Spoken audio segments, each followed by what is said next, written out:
오늘은 여러분과 함께 과학 수업을 즐겁고 재미있게 진행할 수 있는 방법들을 공유하고자 합니다.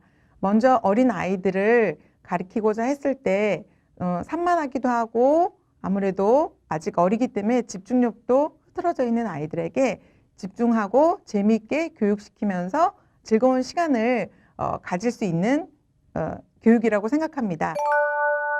아직 어린 아이들이기 때문에 만 3세, 4세, 5세 반 아이들은 아무래도 집중력이 많이 흐트러져 있어서 동화나 그리고 수업을 할 때 언어로 선생님이 많이 접근해 주시는 게 가장 중요하고요.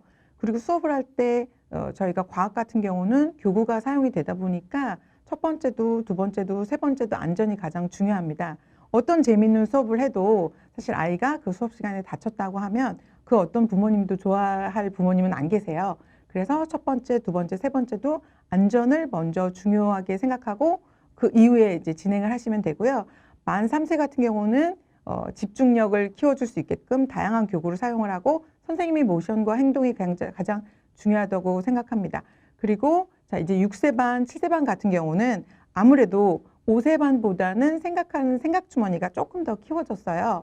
그래서 어떤 실험이나 행동 같은 걸 보여줄 때도 그 뒤에 아이들이 추론을 할 수 있는 힘이 있어요. 그래서 우리가 질문을 던졌을 때 만 5세 반 같은 경우는 정확한 정답이 나오지 않고 아이들이 생각하고 있는 그런 대답을 많이 얘기를 해요. 그러면 그때 틀렸다고가 아니고 너의 생각은 이렇구나. 너의 생각은 이렇구나 하고 선생님은 받아주는 태도가 많이 중요합니다. 가르치려고 하는 것보다 유아 수업에서는 받아주는 태도가 굉장히 중요하다고 생각하고요. 그리고 6세 반, 7세 반 같은 경우는 아무래도 추론할 수 있는 힘이 조금씩 생기기 시작해요. 그래서 6세 반 같은 경우는 질문을 던졌을 때 아이들이 의외로 만약에 20명 이렇게 수업을 했을 때 한두 명 정도는 책을 가지고 읽은 아이들이 있어요. 그런 아이들은 대답을 정확하게 하는 아이들도 이제 생기기 시작해요. 자, 그렇지만 그래도 아이들은 6세 반 아이들도 정확하지 못한 자신만의 의견을 대답하는 경우가 많이 있습니다. 그때 아이들에게 들어주면서 너의 생각은 이렇구나. 그리고 조금 더 부연 설명을 유도할 수 있게끔 정답을 유도할 수 있게끔 부연 설명을 아이들의 대화 뒤에 한 번씩 얘기를 해주는 것도 굉장히 큰 도움이 됩니다.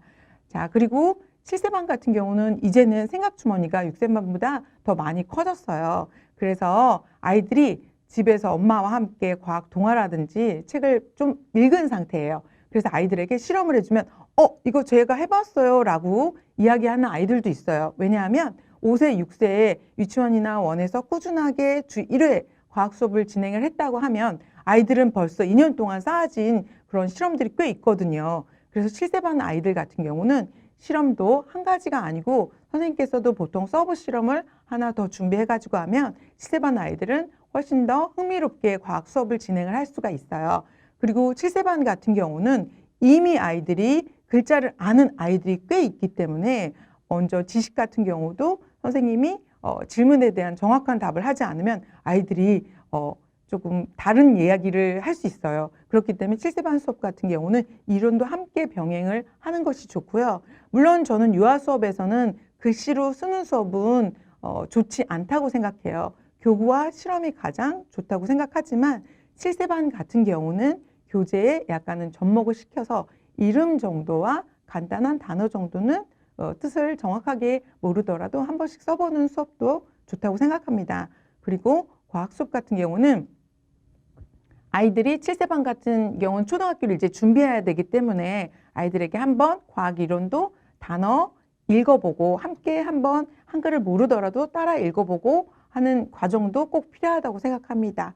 7세 반 같은 경우는 이제는 약품 실험을 가능하고요. 5, 6세 같은 경우는 아이들이 과학 재료를 입에 넣을 수도 있고 아니면 친구한테 뿌릴 수도 있고 선생님은 먹지 말라고 해도 아이들은 꼭 20명 중에 몇 명 중에 있잖아요.